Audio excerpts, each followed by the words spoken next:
Incredible animal adaptations. That's the topic of this segment. When we talk about adaptations, we're talking about characteristics that allow animals to survive in their environment.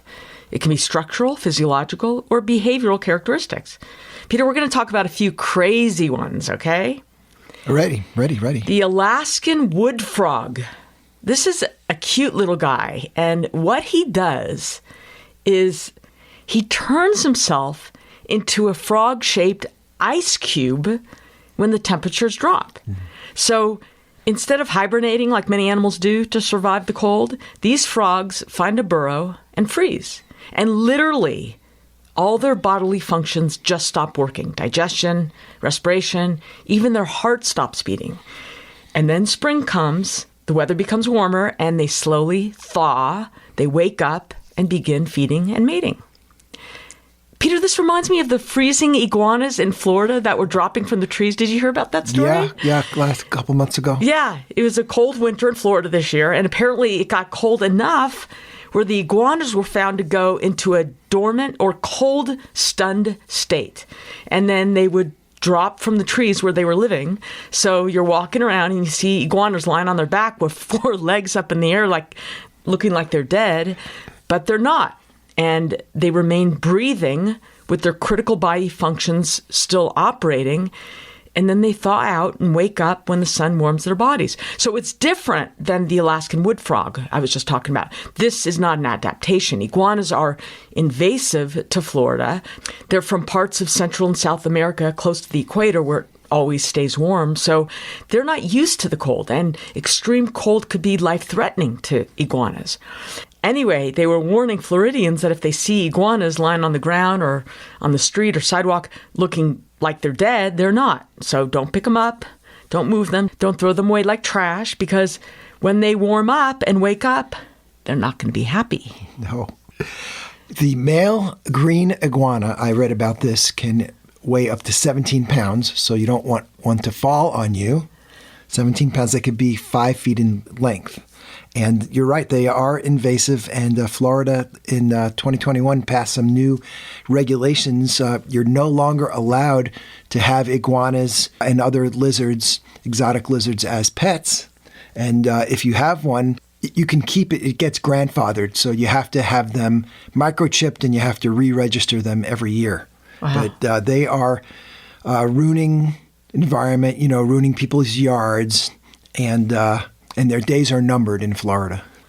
They're beautiful, though. Yeah, but you wouldn't want them falling on you. You don't want them falling. Peter, if you're scuba diving and you're about to be stung by a sea creature, would you rather that creature be a stingray or a reef stonefish? Okay, I'll go with stingray unless it's in the heart.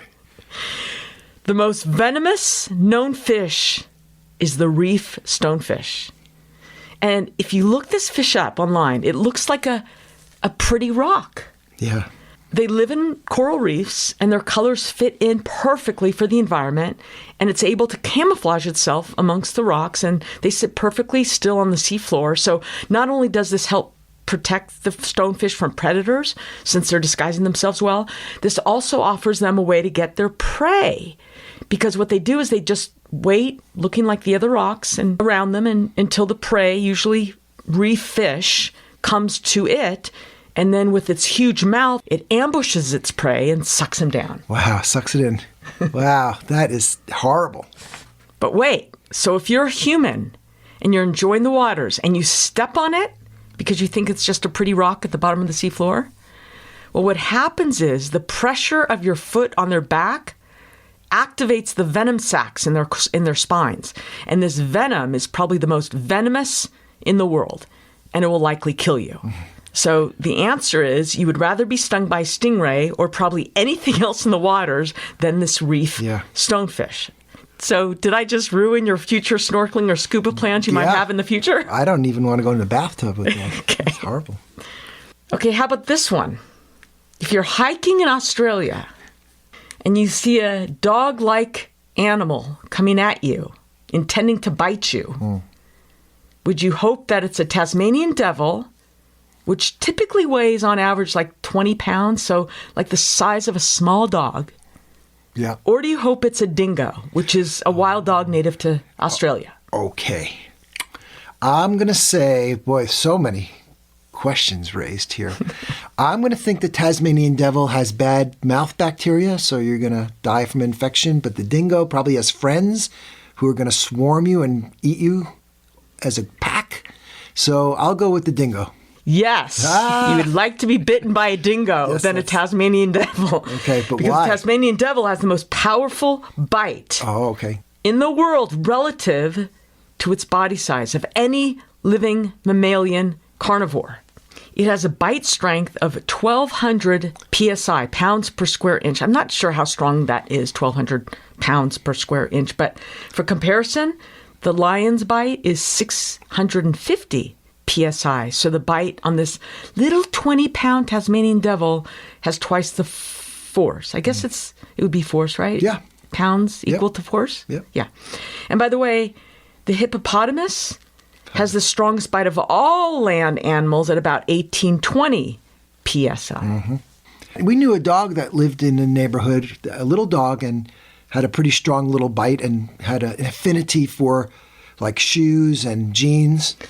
And, yes.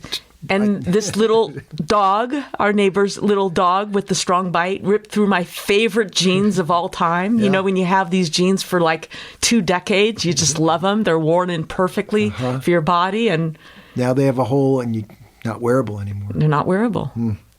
Okay.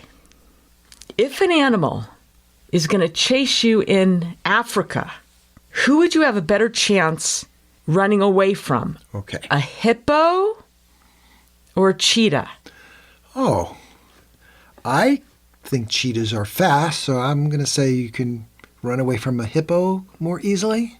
Okay, so cheetahs are the world's fastest land animals. They can reach speeds up to 70 miles per hour. What can accelerate faster, a cheetah or a Ferrari? Oh, I'm going to go, let's see, with the cheetah. Yes. Yeah. They can go from 0 to 60 in 3 seconds. And think of this, Peter. In one stride, one long step, a cheetah can travel 20 to 25 feet. Yeah, that's good. What makes a cheetah run so fast? Well, among other things, like their small, lightweight body, long but huge leg muscles that expand very fast, loose shoulder joints, and their long muscular tail that works like a rudder and helps them maneuver when they run. But another impressive adaptation is cheetahs have super long and flexible spines. So when their spine flexes and then straightens, that actually maximizes their stride length. And there are these YouTubes out there where cheetahs are running in slow motion. They're so cool. Have you seen those? I don't remember. Look at a cheetah running in slow motion and just look at their backs. And you can just see how it extends and then the back goes way up like a coil spring. Oh. It's really cool. And running and their speed is the thing they do, and they do well. And that's their adaptation to survive. They don't fight well. They don't defend themselves well. They're meant to run. Peter, I sent you that YouTube of an octopus changing its color as it's traveling along the seafloor. Yeah. What did you think of that? No cheetahs involved in this one, but that was just, the colors are just amazing. Amazing, the camouflage. So you might wonder, how do they do that? How do they change colors and so quickly? Yeah. To match so perfectly their surroundings. Well, octopuses, like squid and cuttlefish, are called cephalopods. And all these guys can change color to match like perfectly to their surroundings. And the way they do this is that they have specialized cells in their skin, which are called chromatophores. Makes sense, right? Chromo in Greek means color, and phores means bearing. So they have color-bearing cells in their skin that have these sacs that are filled with pigment. And these sacs can be yellow, brown, red, or black in color. When they contract their muscles around the cell, the pigment sac widens. And that's the prominent pigment you'll see on the octopus's skin. And when muscles around the cell relaxes, the pigment sac shrinks and less of that pigment or color is visible. Yeah.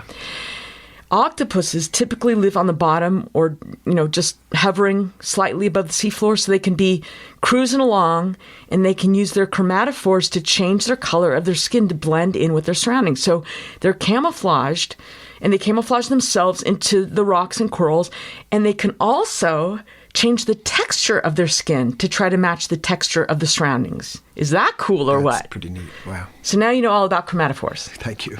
So for our listeners that don't know by now, Peter and I moved from Palm Springs, California to the beautiful state of Arizona. And one animal here in the Sonora Desert that we come across every now and then that did not exist in the Southern California desert is the javelina. And indeed, javelina are native to the Arizona Sonora Desert. And Peter, after we saw that family of javelina last month when we were out walking, Yep. I was curious to know specifically what javelina eat and if they need to drink water, right? And assuming they eat cactus, how they eat these sharp plants without hurting themselves. That's interesting. Yeah. And before I get into the javelina's adaptation, why don't you tell the listeners about our walking paraphernalia when we take the dogs outside in the mornings? Like, what's that thing in your pants that you whip out in case someone... Okay. Well, it's true that even on residential sidewalks, you're usually surrounded, unless you're downtown, surrounded by shrubs, and that is a lot of cacti and a lot of sharp things, and particularly the cholla variety of cacti, and there's a couple of different varieties here. They have a tendency to sort of give off little versions of themselves, right? I don't know exactly the term, but they are very clingy. And you can just see them if you look carefully on the ground where you think you're walking safely. And there's just this, round, spiky thing that's really nasty because they're hard to get off and they hurt like heck.